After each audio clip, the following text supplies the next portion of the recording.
Bom dia. Alô, bom dia. Demorei um pouquinho porque errei o botão, mas eu acho que agora tá funcionando. Estamos ao vivo, imagino eu.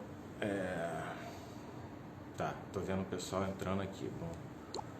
Bom dia. Deixa eu tirar aqui. Foi. Muito bem. Então, um pouquinho de atraso de 6 minutos em se tratando de uma live sobre tempo. Isso tende a ser grave, mas vamos lá. Vou tentar descontar esses 6. Primeiro de tudo, agradecer a Speed, né? Essa chance, essa oportunidade aqui dessa conversa. É uma conversa que é sobre um assunto que me é muito caro, que eu adoro, que eu estudo há um bom tempo. Eu já vi aqui passando uns nomes conhecidos, né? E tem, né, muita gente que já sabe que eu já estudo isso há muito tempo, desde a faculdade, que eu não vou dizer quanto tempo tem, para não entregar, né, a idade, mas são muitos anos. Então, o assunto é o tempo, né? O tempo, vamos lá, vamos entrar logo no assunto. O tempo é um tema, além de ser enorme, ele é bem complexo e ao mesmo tempo não, né? Todo mundo sabe o que é o tempo, mas se eu pedisse aqui, não farei isso, mas se eu pedisse aqui para todo mundo dar uma definição de tempo, muito provavelmente a gente teria aí, por enquanto, 30 definições diferentes, né? Então a gente tem uma ideia de tempo que é muito particular. E o tempo ele pode ser abordado sobre vários caminhos, né? Sobre várias vertentes. A gente poderia falar de tempo na física, na sociologia, na antropologia, na mitologia, na filosofia. A gente vai falar de tempo aqui na psicanálise. É um, né, caminho possível, né? Claro que eles vão se entrelaçando, mas o nosso eleito aqui é falar sobre o tempo na psicanálise. Muito bem, vamos começar então, para ir dando uma esquentada e para a gente já ir se familiarizando com esse olhar diferente do tema, né? Com algo pequeno, rápido, de mitologia. Não vou falar os mitos não, senão vai ficar longo, mas o que a gente chama de tempo, né? Nós temos uma palavra para o tempo, né? Um significante, tempo. Os gregos têm 3, no mínimo, tá? Alguns dizem que são 4. Então, dependendo da maneira com que eles queiram, né, lidar com essa ideia, eles vão usar palavras diferentes, né? Quando a gente começou aqui a conversar agora há pouco, e eu falei que estou 6 minutos atrasado porque eu tive um problema no botão aqui e que eu vou tentar compensar esses 6 minutos e vou correr atrás e fiz essa brincadeira, a gente está falando de Cronos. Cronos é esse tempo corriqueiro, cotidiano, né? Um tempo que organiza. O Cronos, ele é o tempo sequencial, é o tempo que faz o suceder dos eventos em ordem, né? Ele ordena, e é absolutamente essencial para a nossa vida cotidiana. É esse que a gente está acostumado a lidar quando fala de tempo. Cronos é um deles, né? Cronos era filho de Urano e de Gaia no mito, né? E ele devorava os seus filhos um a um à medida que iam nascendo. É um mito conhecido. E aí o que acontece é que a interpretação mitológica disso é que os eventos iam se sucedendo, né? Iam sendo devorados pelo Deus, o grande Deus, né? É o tempo. Ele é pai de Zeus, enfim, depois é destituído, isso não importa muito. Aí agora eu vou falar rapidamente de uma outra modalidade de tempo que tem outro nome, que a gente chama de Kairos. A gente não, os gregos, né? Kairos é o tempo que nos importa na psicanálise. Cronos, tudo bem para organizar, mas o tempo da psicanálise a gente pode dizer com alguma tranquilidade que não é o de Cronos, é o de Kairos. Kairos é um deus, é uma historinha divertida e ela não leva muito tempo, então vamos falar. Kairos é um deus, ele é o deus da oportunidade. O Kairos é belíssimo, né? Como um deus, tem uma beleza indizível. Ele é calvo e ele tem um único chumaço de cabelo aqui em cima, assim, né? Bem na frente. E ele tem asas nos tornozelos, né? Mitologicamente, eles sempre dão essas saídas, né? Então ele é muito rápido, ele é muito veloz, ele é muito ágil. E passeia entre os humanos com velocidade extrema, mas vez por outra ele se detém um instante e segue. Aquele humano que tiver a percepção e for oportuno o suficiente para agarrar naqueles cabelos, né, e mirar o Deus, terá ali uma experiência jubilosa, né, de glória, né, de mirar a beleza dos deuses, né, de aceder o que há de mais belo. E a vida dele a partir dali nunca mais será a mesma porque ele teve acesso à beleza divina. Então qual é a brincadeira desse mito, né? Qual é a ideia? Você só tem uma chance de agarrar essa oportunidade, de se deparar com a beleza divina, né, dos deuses. Então o Kairos representa esse tempo que é indizível, é o tempo do instante, o instante que muda uma existência. Esse é o tempo da psicanálise. Esse é o tempo que a gente vai usar para entender o que se passa na análise, o que se passa na teoria psicanalítica. Tem um terceiro que é Iron, mas é o tempo mais religioso, né? Seria um tempo eterno, o tempo dos deuses, né? O tempo do sagrado. A gente não precisa entrar aí. Vamos agora, então, uma vez que a gente entendeu Kairos, deixa os mitos de lado e vamos entrar na teoria propriamente dita, uma vez que a ideia aqui é falar sobre o tempo na teoria e na clínica. Então, vou fazer a primeira parte teórica, depois a clínica. Vai acabar se complementando. Então, vamos começar do começo, né? A gente pode dizer com tranquilidade, assim, sem medo de errar, que o inconsciente é a base da teoria psicanalítica. O inconsciente, ele sustenta a teoria psicanalítica. Toda a teoria psicanalítica está sustentada, apoiada no conceito, na ideia de inconsciente. Se a gente tirar o inconsciente da teoria, ela desmorona, não sobra nada.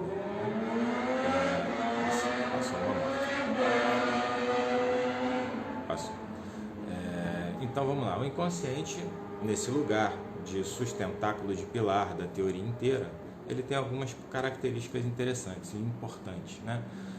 Algumas, não muitas, a gente vai se ater a mais importante para o nosso aqui hoje, né? O tempo ele está submetido ao processo primário, não está submetido ao princípio da não contradição, enfim. Mas a característica que a gente quer aqui destacar é que o tempo o inconsciente é atemporal. O Freud fala isso diversas vezes na obra, né? O Freud cita isso incessantemente em vários artigos. O inconsciente é atemporal. Eu prefiro o termo outra temporalidade, mas vamos usar aqui atemporal. O que isso significa exatamente, né? O tempo no inconsciente não passa. É muito pouco intuitivo pensar nisso, né? Mas muito para além daquilo que não é consciente, o inconsciente, como uma instância mais completa, ele tem uma característica de um eterno presente. Não tem passado nem futuro no inconsciente. Tudo é presente. Todo e qualquer evento que uma vez se deu, ele estará naquela instância inconsciente presente. Então, isso é importante para a gente começar, né? O inconsciente, ele funciona a partir de uma modalidade de eterno presente, né? Então, não tem nada que não seja acessível no inconsciente, porque no inconsciente tudo é ao mesmo tempo, né? Esse tal princípio da não contradição diz que na instância consciente uma coisa não pode ser outra coisa simultaneamente, né? Branco não pode ser preto, branco ou é branco, uma coisa ou é branco ou é preto. No inconsciente pode, né? E ao mesmo tempo. Não é intuitivo, mas é assim que funciona. Então vamos lá. Se a gente pensar que o Freud usou o inconsciente como base de toda a teoria, tem uma frase, eu lembrei agora, né? Uma frase, nem tinha pensado nisso, do André Green, que eu gosto muito, que abre o livro dele, O Tempo Fragmentado. A frase é, abre aspas, falou Freud de algo que não fora o inconsciente no decorrer de toda a sua obra? Interrogação. Aí ele responde, temos o direito de duvidar. E esse livro é muito legal, que ele vai pegando vários artigos do Freud ao longo da obra inteira e vendo como o tempo está implicitamente ali sendo tratado. O Freud não tem nenhum artigo especificamente sobre o tempo, tá? Mas o tempo está na obra inteira. Então, levando em consideração que o inconsciente é que sustenta a teoria como um todo, e que o tempo, o inconsciente, é atemporal na sua essência, a gente já pode ter uma ideia do tamanho, da importância, desculpa bater aqui no celular, do tempo para essa teoria como um todo. Vamos em frente, guardemos essa informação e vamos para um segundo momento onde o Freud, baseado nisso, propõe, na sua genialidade, uma ideia, né, que também é um dos sustentáculos, uma das bases da teoria psicanalítica, né? Ele propõe a ideia do natraglist, é um termo em alemão, que seria só depois, atrasado, né, em alemão. Natraglist, ou só depois, ou a posteriori, como a gente quiser chamar, né? O que é isso? É a ideia de que é só depois, ou a posteriori, que o aparelho psíquico tem condições de significar qualquer evento. Então, para o Freud, nós não temos condições de representar, de significar imediatamente no contato com a realidade nenhum evento. Isso só se dá a posteriori. Quando Freud fez a teoria do trauma, eu vou dar uma escorregada rápida aí para não demorar muito, ele fez isso está lá no rascunho H, no projeto, é um texto bem do início da obra, 1895, e ali ele faz um primeiro construto da teoria do trauma, onde se dá um evento, que ele chama esse evento de marca apagada. Esse evento é da ordem do trauma e normalmente de origem sexual, ele diz, mas ele não pode ser significado, ele não ganha sentido. Então ele fica como uma marca apagada dentro do aparelho. Passa o tempo, esse período Freud chama de latência, e é um segundo evento. Segundo evento este que lembra aquele primeiro de alguma maneira, tem algum link, alguma ligação. Esse livro chama O Projeto para uma Psicologia Científica, 1895, está nas obras completas do Freud, e isso está no rascunho H, respondendo aqui. Então, aqui, essa segunda marca, ela vai só então significar a primeira. O que acontece? O que o Freud diz com isso, né? Aqui há uma marca, que ela não é significada. Depois, no tempo, ela é significada por conta de um outro evento, e só então o sintoma irrompe, né? A gente não vai entrar na parte sintomática. E esse processo se dá através de uma retrossignificação. A tradução mais comum é de ressignificação, que eu não gosto porque a gente imagina que está significando de novo, e não é o caso. Significa-se só uma vez, a posteriori, retroativamente. Tá, por que isso tudo, né? Porque o Freud tem a brilhante ideia de inverter a seta do tempo.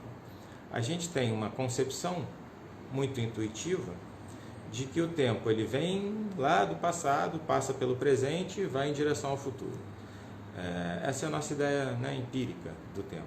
O que o Freud faz é dizer que no nosso aparelho psíquico as coisas funcionam de maneira invertida. A seta do tempo está ao contrário, a gente só tem acesso aos sentidos retroativamente. A seta do tempo aponta para trás. E se a gente pensar bem, isso também fundamenta a psicanálise como um todo. Isso também fundamenta a nossa condição de atender, de psicanalizar e de ser atendido, né? Por quê? Um outro texto, eu vou citar uns textos aqui, só para ficar de bibliografia, né? Mas que já é de 1914, está bem ali no meio da obra, que é um texto famoso, se chama Recordar, Repetir, Elaborar. O Freud aí se aprofunda nesse assunto e nos diz que a psicanálise não se trata de ir até o passado, resgatar de lá eventos ou traumas que por acaso tenham sucedido e elaborá-los. Não se trata disso.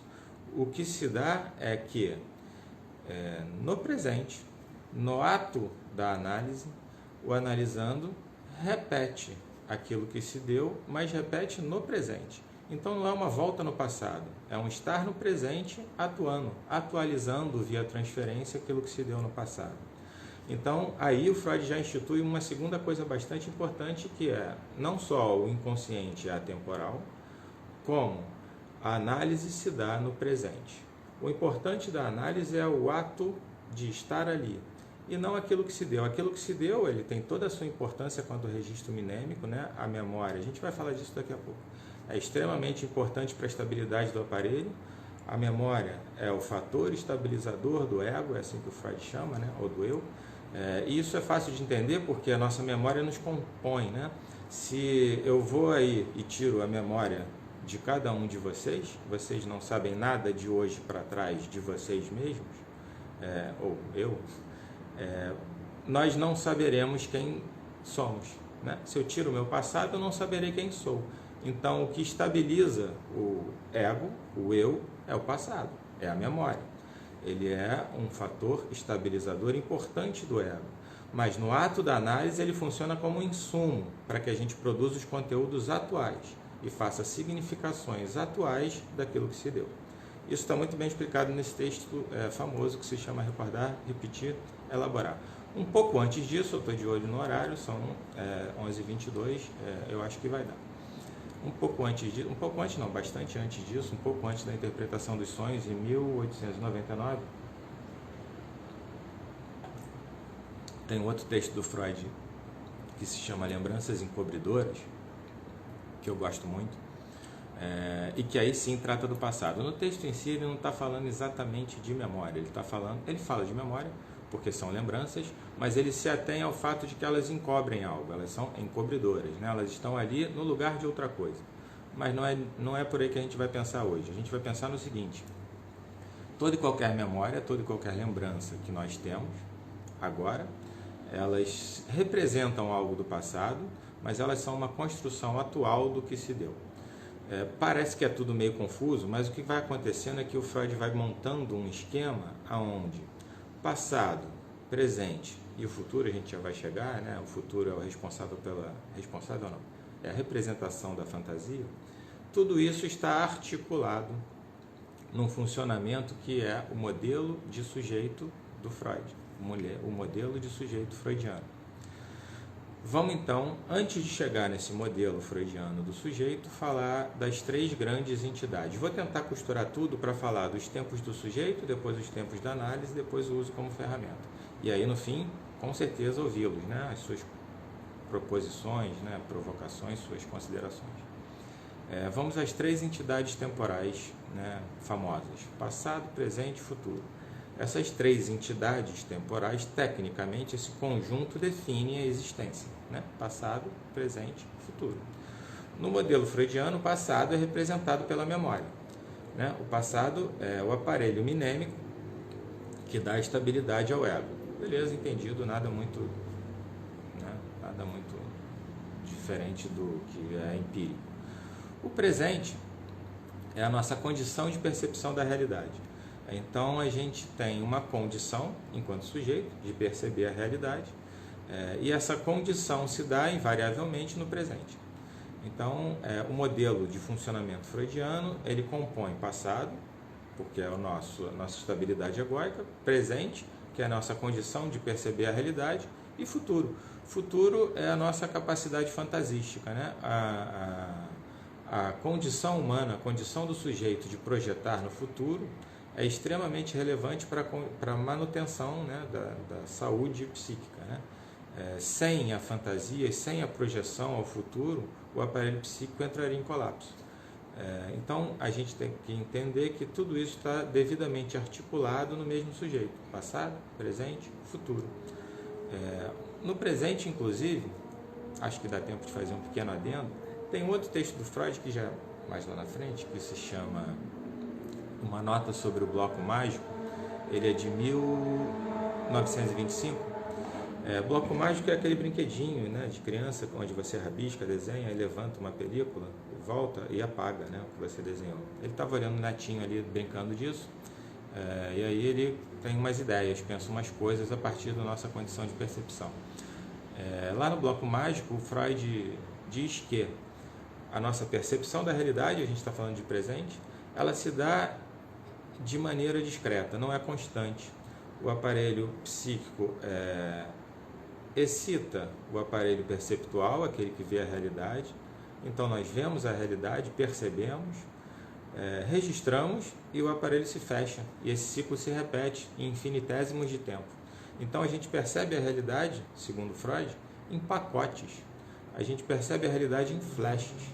Se nós percebêssemos a realidade de maneira constante, sem interrupção, isso também iria, segundo Freud, colapsar o aparelho psíquico, né?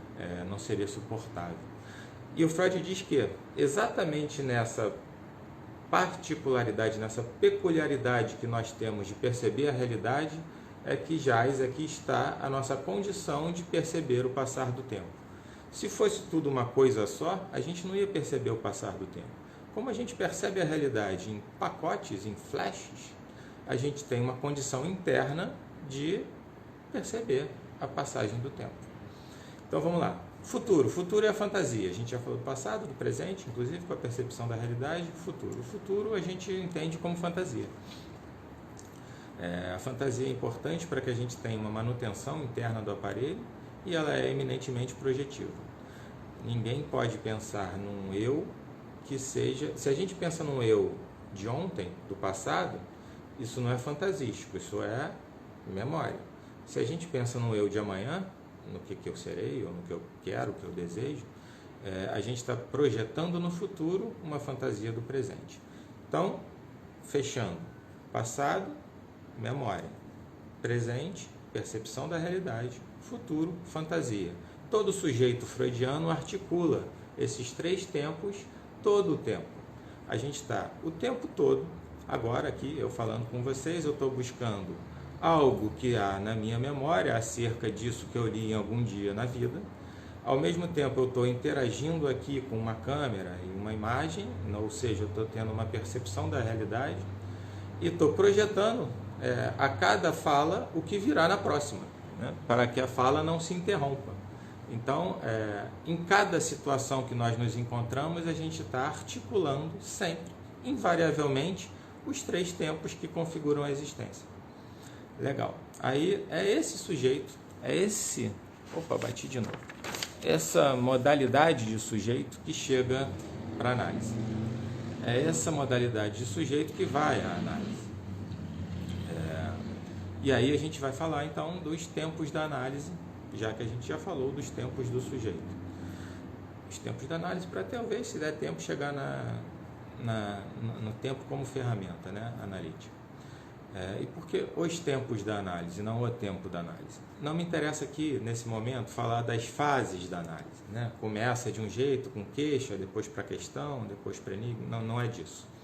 Eu vou falar dos tempos da análise, vou propor que nós pensemos acerca da pletora, da quantidade de tempos que se dá nesse encontro, no encontro dessa dupla, no encontro analítico. Para começar, são dois sujeitos. Cada sujeito tem suas, no mínimo, 3 modalidades de funcionamento se articulando todo o tempo. Isso tudo já virou uma bagunça temporal, né? Para além disso, a gente tem 2 sujeitos, cada qual com seus 2 inconscientes, esses sim fora do tempo. Também produzindo efeitos, sem que nós nos detenhamos nisso, sem que nós nos demos conta disso, mas produzindo efeitos o tempo todo. Então, pensemos nesse encontro de 2 pessoas, de 2 sujeitos, com suas temporalidades individuais, com suas temporalidades particulares, que se autoimpõem no berço, na transferência, né? Uma bagunça temporal para ver o que sai dali, né? Isso é análise. Todas as produções de uma análise, elas vão estar embrenhadas, contaminadas com algum viés temporal. quando a gente fala dos tempos da análise, a gente já está falando de clínica. O aporte foi teórico, mas agora a gente já está falando de clínica. Eu até pensei em dar um ou outro caso, de repente dá tempo. Um exemplo, né? Um fragmento.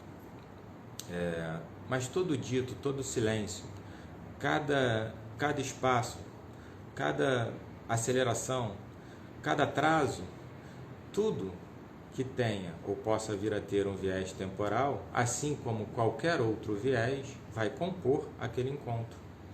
E vai compor essa terceira temporalidade, essa temporalidade que se dá só ali e que é diferente de todas as outras. Essa é de Kairos.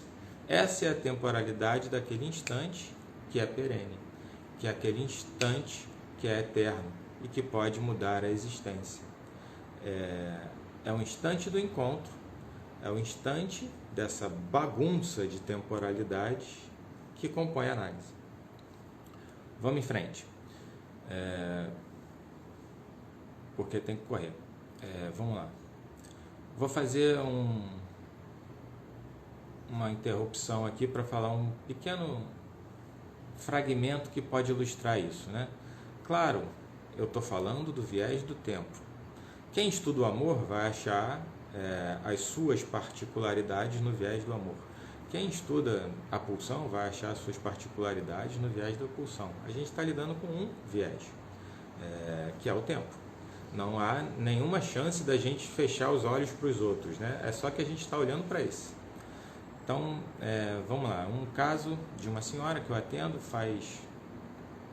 já tem bastante tempo, mais de 10 anos, seguramente uns 12 ou 13. E no início a gente começou com 2 vezes por semana. Começou com esse ritmo, né? A análise é um ritmo, né? Falando em ritmo, o especialista no assunto é o Bruno, né? Bruno Campos, meu grande amigo, que é o especialista no quesito ritmo, né? É quem pensa o assunto da maneira que eu mais gosto. Mas afinal de contas, o que é o ritmo, se não uma repetição em intervalos regulares de tempo, né? E a análise ela supõe um ritmo, sim. Uma vez por semana eu vou lá e faço aquilo, ou 2 ou 3. Mas vamos lá. Então, esse nosso primeiro ritmo, né? Quando a gente começou a nossa relação, eu e essa analisanda, era de 2 vezes por semana. Beleza, ok, normal. Depois de uns anos, 2 anos ou 3, pouco, a gente mudou para 1 vez por semana. A gente sentiu ali que era o caso e fez isso. E tudo bem, isso acontece na clínica de todo mundo, é muito comum. Nada demais aí. E ficou mais um tempo assim, né? Mais uns 2 anos, aí não sei mesmo quanto tempo, algum tempo. E aí estávamos lá, né, no nosso trabalho, e algo de incômodo se dava. E isso se dava nela e em mim, a gente falava disso. Tem algo estranho, algo incomodando, mas ninguém sabia o que é. Ninguém sabia o nome. E seguimos assim, né? Vamos ver, em algum momento isso vai ganhar nome. E aí, análise.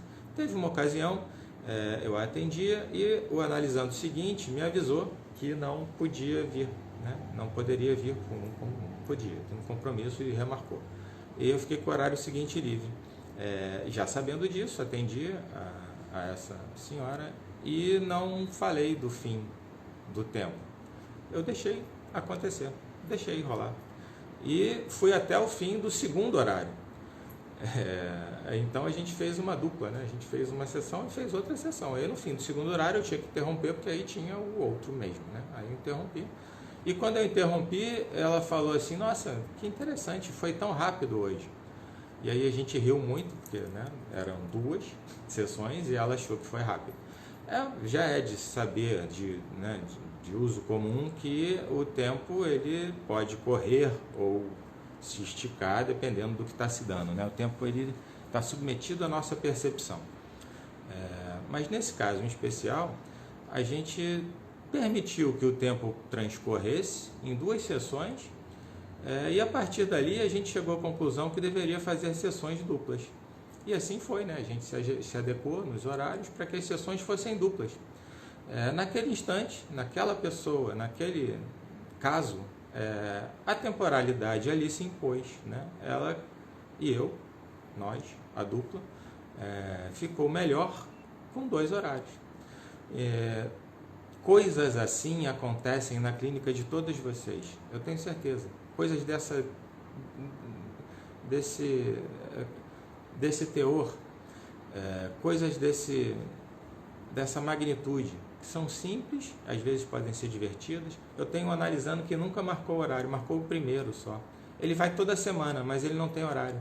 Então o ritmo, ele esgarça, né? Ele toda semana, segunda ou terça, fala, e aí, vamos, né? E ele sempre vai, mas ele não tem um horário. É um outro tipo de lidar com o tempo. Então vamos lá. Se a psicanálise trata de pelo menos nunca dar conta, né, de pelo menos se aproximar ou olhar, né, para o inconsciente, e o inconsciente em si é atemporal, a gente tem que em algum momento abrir espaço para essa atemporalidade, para que isso se dê de alguma forma, né? E aí o que acontece? Eu tenho certeza que na prática de todos vocês, tanto como analista, quanto analisando, isso se dá todo dia, toda hora. É que o que eu imagino e o que eu tenho percebido é que às vezes a gente não se toca disso, a gente não se liga que isso está acontecendo, a gente não se liga que isso está ali. Mas onde eu quero chegar? O tempo é uma ferramenta analítica, na minha opinião. É um construto que permite condições de análise, assim como vários outros. Só que o que a gente está fazendo aqui é atentar para isso, porque a gente já usa. Todo mundo aqui já usa. Agora a gente está podendo dar uma olhada nisso, né? O tempo, ele no fundo, ele está tão intrínseco ao processo da análise, ele tão faz parte, ele tão nos compõe, que a gente nem se liga que isso está acontecendo. Mas se a gente tiver a chance de se ligar, isso pode ser útil. E a gente pode fazer uso disso a favor do analisando. Tem alguns casos no Freud onde ele faz uso explícito do tempo a favor do analisando. O mais conhecido é o Homem dos Lobos, onde ele usa classicamente o tempo como ferramenta analítica, sem dúvida, né? Ele vê que não está andando a análise e aí propõe um fim, um fim para o paciente, né? Para que a análise volte a andar. Mas isso aí seria outra conversa. Então vamos lá, estou bem no tempo, chegando aos 40, abrindo para as colocações, as proposições de vocês, o que vocês tiverem a dizer, se houver alguma pergunta. Em linhas gerais e fechando, né? E aí provocativo mesmo, né? Se a gente puder exagerar nesse olhar, ou extrapolar nesse olhar, o que faz o analista em última instância é sempre uma manipulação do tempo. Uma manipulação do tempo em conjunto na dupla analítica que ali, naquela bagunça temporal, faz com que o instante da sessão seja ele sim eterno. E aí entraria numa outra brincadeira, a gente até falou na aula de ontem de análise terminável e interminável. O Freud, falta 1 minuto, dá para falar, o Freud para 40. O Freud tem um texto que se chama Análise Terminável e Interminável. É um texto bem para o fim da obra, 37, eu acho, 35 ou 37, acho que é 37. E o nome do texto é Análise Terminável e Interminável. Análise terminável e interminável não é análise terminável ou interminável. Análise terminável ou interminável seria uma definição do que se dá aqui ou ali. O Freud diz que a análise é terminável e interminável. Olha que interessante. Se a gente pensar, o instante de uma sessão, né, aquele período de tempo, ele termina em cada sessão. Ele é terminável sim, se a gente botar isso sob o efeito de Cronos. Mas ele é interminável, porque a gente não vai chegar na coisa. O Freud chama de a coisa, né? Ou o rochedo, ou a travessia do fantasma, ou o nome que a gente quiser. Não tem fim, né? A análise em si não é terminável, mas ela é terminável em cada encontro. Isso também seria uma outra conversa um pouco maior, mas eu já vi aqui que apareceu, como são 40 certinho, apareceu aqui tempo lógico é a utilização na clínica, posso falar. A manipulação do tempo, questão terminável.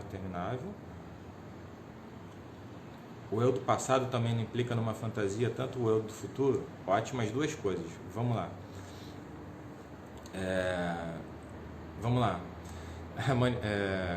Tempo lógico. Lacan. A gente está fazendo aqui um aporte basicamente freudiano, mas é claro que o Lacan veio depois e lidou com essa questão.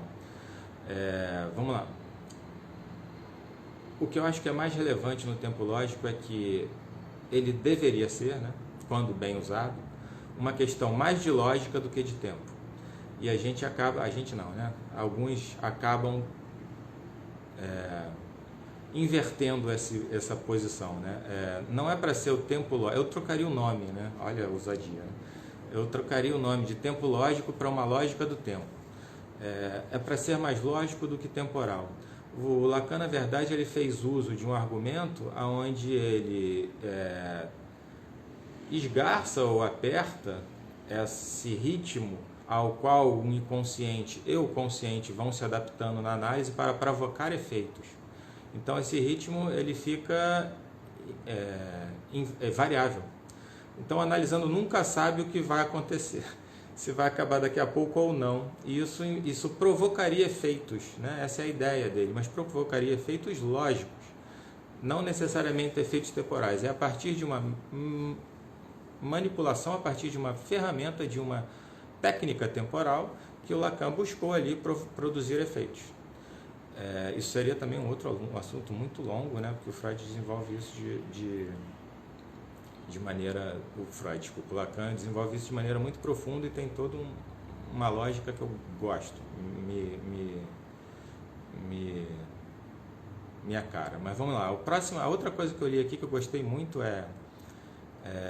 o passado, né, não pode ser considerado uma fantasia, assim como o futuro, né, a fantasia do passado. Sim, isso está lá nas lembranças encobridoras, né? Se algo se deu, vamos fazer aqui um exemplo bem divertido para a gente, né? Você está lá tendo uma memória de 8 anos, quando você estava jogando bola com seu primo no quintal da casa da sua avó. Eu inventei agora, tá? E aí você tem essa lembrança. E aí quando você tem essa lembrança, você se vê jogando essa bola com seu primo na sua lembrança.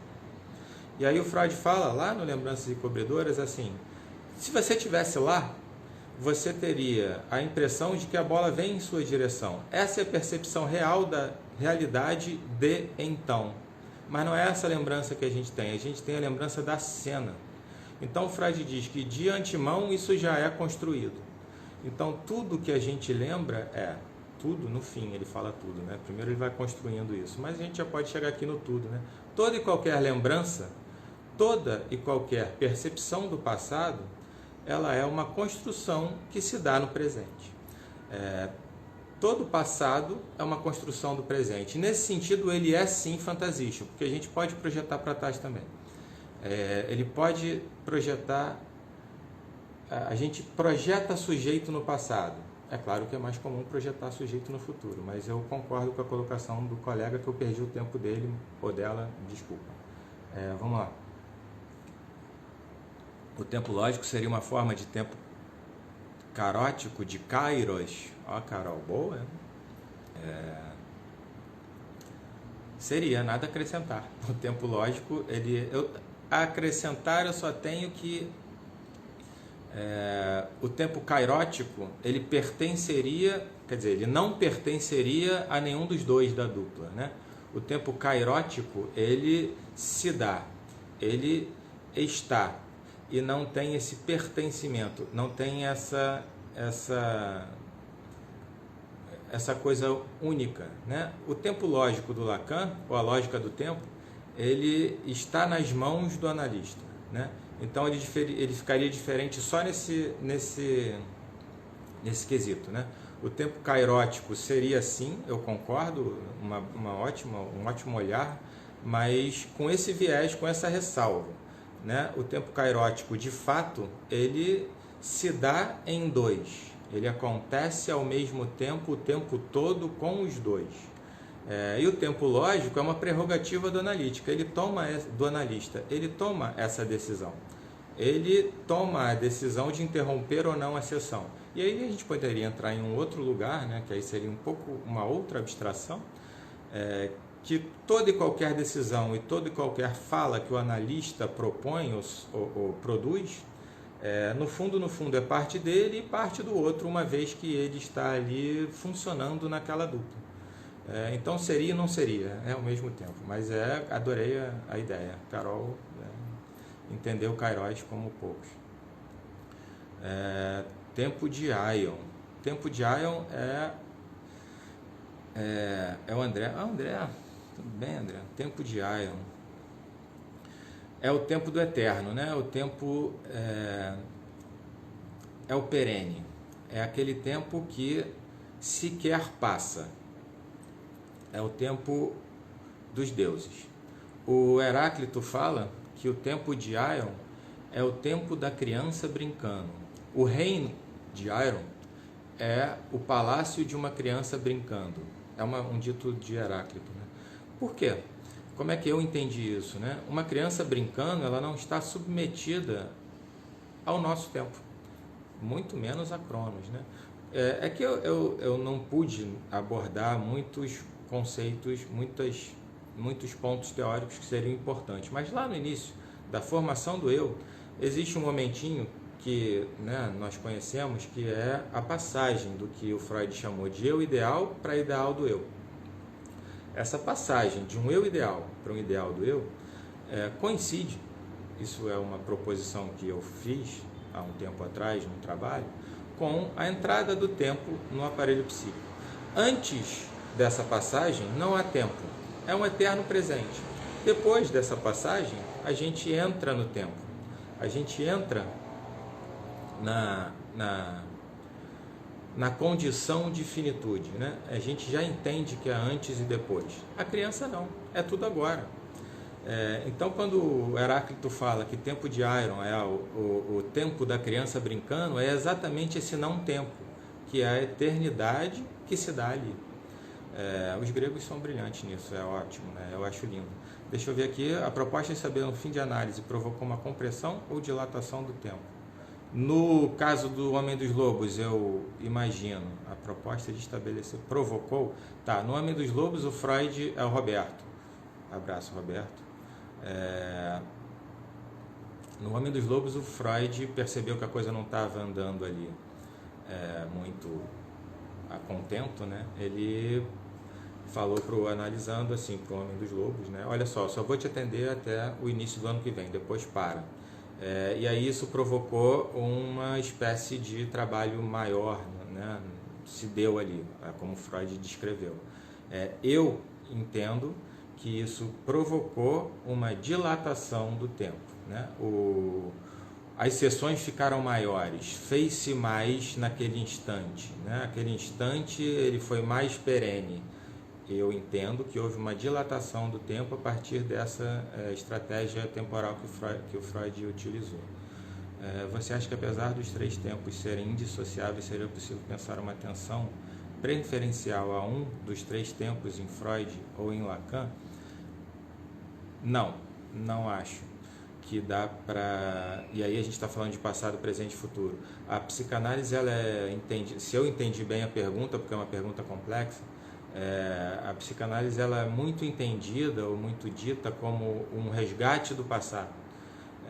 E eu não, né? O Freud, né? Ele não via muito assim, já do meio para o fim da obra, a partir de 14, né? Ali, em 14 especificamente, recordar, repetir, elaborar, ele atualiza... o ato de analisar é um F5 constante, sabe o F5 do computador, onde você está atualizando a cada instante tudo que está se dando ali naquela interação? Só que no ato da análise é um F5 da sua vida. E aí você atualiza ali naquela relação os três tempos, o tempo todo. A gente está sempre articulando os três. Eu não teria como aqui, teoricamente, pensar em eleger um dos três. Mas gostei da provocação, né? Vamos pensar, argumentem aí que pode dar fruto aí. Pelo investimento freudiano na vida infantil, ou pela ética de Lacan, será a ética do desejo? Cai no mesmo lugar, né? Entendi. O bebê absorve essa quebra de continuidade. O bebê absorve essa quebra de continuidade. Sim, o estar e não estar. O Freud fala disso no Fordar, né? Tem mãe, não tem mãe, tem mãe, não tem mãe. Até que ele consegue jogar lá o carretelzinho, né, com a linha e obter algum controle e tal. Mas o bebê tem sim, né? Eu tenho fome, eu tenho seio, então eu tenho prazer, e aí eu tenho prazer, desprazer, prazer, desprazer. Isso é um ritmo.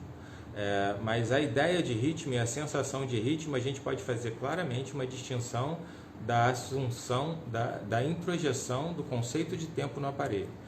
Ritmo é diferente de antes e depois, né? O bebê tem sim uma localização temporal ali, mas é da ordem do perene, do eterno. É a sua majestade o bebê, nada ali o atinge. Ele é pleno. Por quê? Porque ele não está submetido à finitude ainda, porque o tempo ainda não foi ele ainda não foi alvejado, né, com o tempo dentro daquele aparelho psíquico. Na verdade, o tempo ele chega rasgando o aparelho, fazendo a divisão entre um ideal do eu e aquilo que a gente não pode atingir e o fim. Então a gente começa ali a ter a noção de antes e depois. Mas aí ficaria mais teórico, não é o caso. Eu consegui, nós, né, conseguimos, né, que coisa, eu conseguia ficar atento ao tempo. A gente está aqui com